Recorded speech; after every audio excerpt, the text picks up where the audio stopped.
সকাল সকাল টোটো করে বেরিয়ে পড়লাম। কী ভাবছো, ঘুরতে? একদমই না, মেয়েকে স্কুল থেকে আনতে। হ্যাঁ, আনার দায়িত্বটা আমার থাকে, আর স্কুলে দিয়ে আসে বাবা।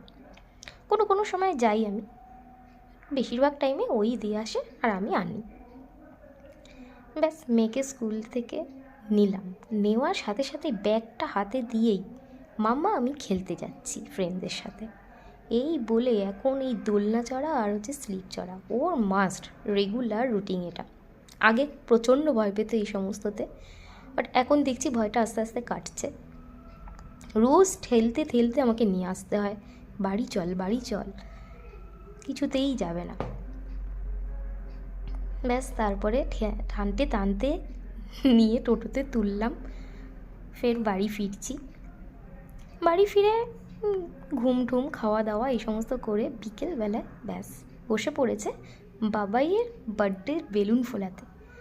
ঘুম থেকে উঠেই বেলুন ফোলাতে গিয়ে হাঁপিয়ে একসার, আর পারছে না, দেখো মুখে দম বেরিয়ে গেল। কেমন লাগলো ভিডিওটা অবশ্যই জানি।